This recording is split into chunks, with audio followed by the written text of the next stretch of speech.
Hey folks, it was yet another hot day across the valley, but temperatures have begun to come back down a little bit. Still 87 in Rio Grande City, Edinburgh, McAllen, then cooler as you work your way closer to the coast. About 83 in Harlingen right now. Port Isabel's 84, so is Brownsville. Weslaco dropping to 84 as we speak.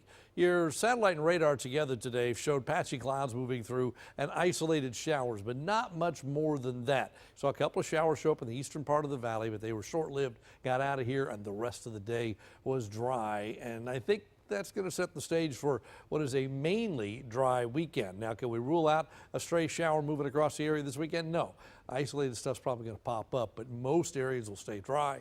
And even if you do get rained on, it will be brief and be out of here as quickly as it comes in. Future Track says it's quiet all night, and then during the daytime tomorrow, maybe a spotty shower, and by tomorrow evening we're clear again.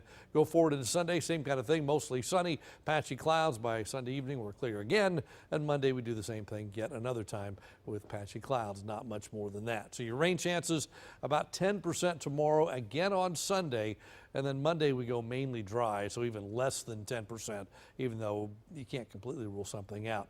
The normal high for this time of year, 97. We're peaking as far as that goes right now, and we'll be above that the next 3 days. Each of the next three at 100, with records over that at 104, 103, and 104. Some leftover moisture in the Gulf. This whole frontal boundary kind of fading away out here, but otherwise the Gulf is quiet.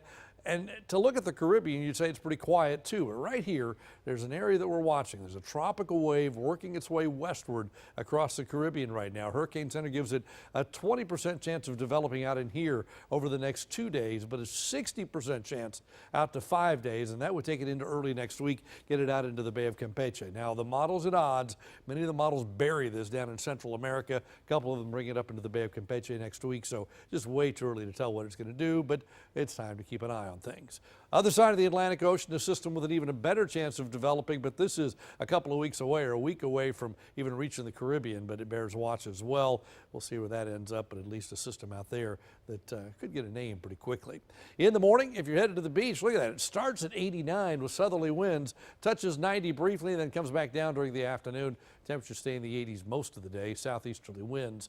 Here are the tides. There are 2, seas running 2 to 3 feet with a moderate chop on the bay. 84 is your bay temperature. So 79 tonight, partly cloudy, warm and humid. The rain chances are gone for tonight. And then tomorrow we're back up to 100, partly sunny skies.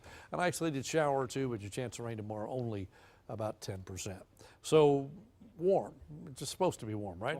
Yeah, it's still August. But at least next week we bring it down a little bit. And that forecast from Wednesday to Friday, really depending upon this tropical wave that's out in the Caribbean right now. If it pushes farther north, our rain chances will go up. Some of the models say it stays well to our south. If that happens, our rain chances may pull back out of the forecast. So Watching the models. we are watching each and every one of them. We'll take a look at some of the models in the next half hour. Okay.